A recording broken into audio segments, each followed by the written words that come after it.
Hi guys, what's up? So it's follow-up Friday and I'm doing my review on the E.l.f. Acne Fighting Foundation. Now I have been testing this foundation out for a full week and I've used it with a ton of different products. I just want to let you guys know my experience and what I think of the foundation. So I'm going to be doing this video a little different from my other follow-up Fridays. I feel like my other videos were kind of impersonal in a way. I really want this to be an interaction that you and I have on a personal level, kind of like we're friends and I'm just kind of telling you what I think about a new foundation that I tried. As I've said, I've been trying this foundation out for a week and I have to tell you guys straight off the bat, I freaking love this foundation. This foundation is amazing. It's crazy that not a lot of people actually talk about this foundation. The way I heard of it is from another YouTuber. Her name is Tatela. Well, her channel name is Tatela, and I'll have her link down below and her review also on this foundation. This is an amazing foundation. The coverage is good, wear time is awesome, and it's such a lightweight foundation. It feels like you have nothing on your skin when you put on a certain amount of layers. It is a buildable foundation, so if you don't get the coverage you want, you can build it up. I will say that when you do build it up, it can feel a little heavier on the skin. It does not look heavy by any means. It will not look cakey when you build it up, but it will feel like you have foundation on your skin. Personally, I don't have a lot of stuff to cover on my skin. I do have a little bit of hyperpigmentation on my cheeks and kind of on my temples. Usually I will just build it up in those areas. I've been wearing this foundation for about 6 to 8 hours on the days that I've been wearing it. Well, for the week that I've been wearing it. It is not a mattifying foundation, so if you are oily skin, I would go in with a mattifying primer. One that I've really been liking with this foundation is this. This is the CoverGirl Oily Skin Primer. So what I'll usually do is I'll put on my smoothing primer and then I'll kind of like put the mattifying primer in the areas that I need it, which is usually on my cheeks and then on my forehead. Those are usually my more problematic areas. But this foundation does not sink into fine lines, it does not exaggerate pores, but I still use a pore minimizing primer. The one that I've really been liking with this foundation is the Dr. Brandt's Pore No More primer. I love this. It is so lightweight. It isn't as thick and silicone-y feeling as most pore filling primers. It is very lightweight. So it goes hand in hand with this. Like these two together are, it kind of feels like you have a tinted moisturizer on your face. But it is just, these look flawless together. I really love the combination of these two.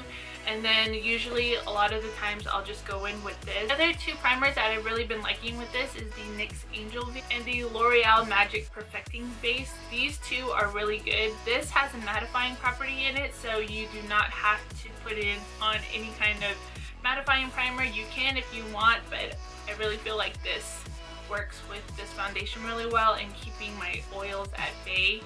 This, on the other hand, it is a very silicone based primer. Well, all of these have silicone in it, but this does not have a mattifying property to it. So if you are really oily, your foundation might slip and slide just a tiny bit with this.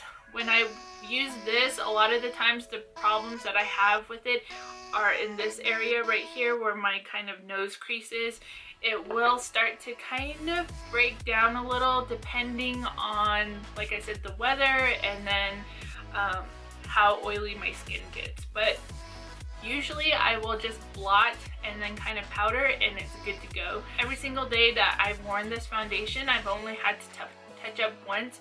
So I usually just blot the excess oil off my face and then put a little bit of translucent powder over, or like a foundation powder. I typically, with foundation powders, I don't really like to touch up with them. I usually just take along a little thing of translucent powder, and that's what I usually like to touch up with.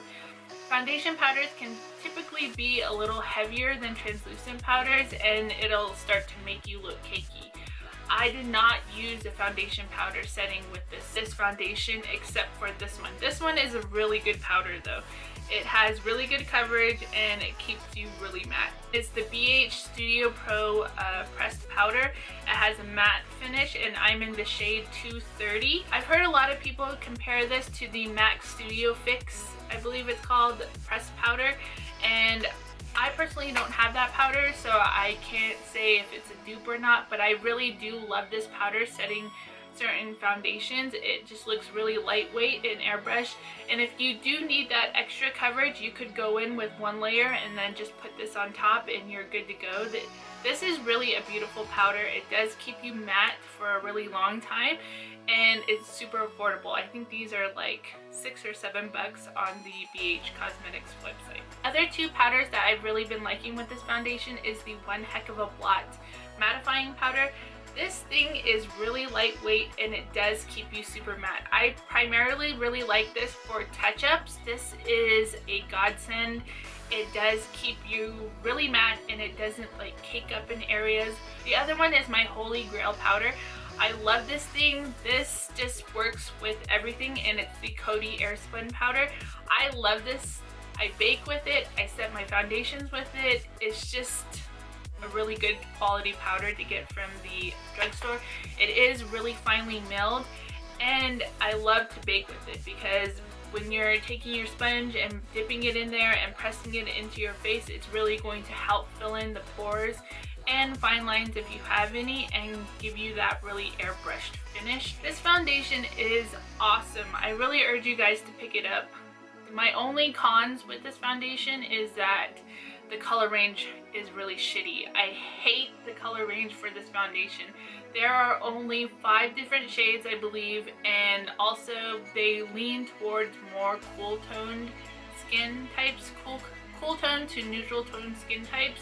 So if you have warm toned skin, I believe sand is the only one that has sort of a yellow undertone to it, but it is really, really dark. I have to mix buff and sand together to get my perfect foundation color, and also this foundation oxidizes.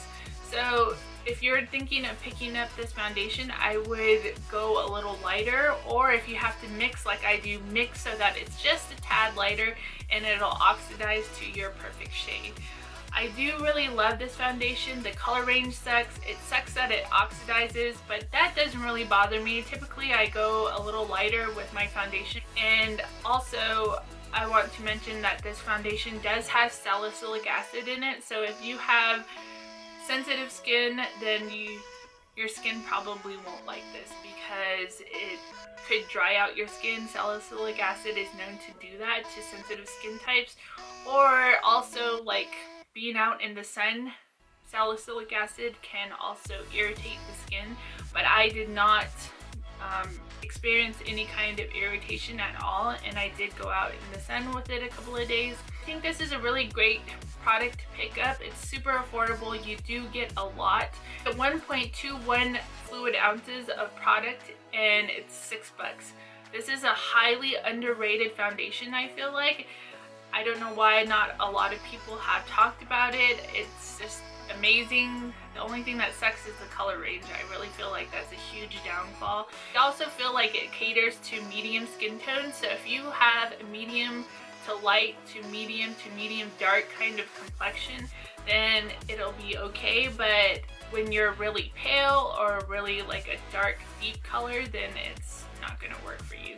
The shade range is super shitty. Hope you like the way I filmed this review, and if you guys have any questions, please leave them in the comment section down below and I will get back to you. If you guys have any requests for follow-up Fridays, then just go ahead and leave it in the comment section and I will get back to you. Thank you so much for watching my video. I hope this helped you out and figuring out if this foundation is for you.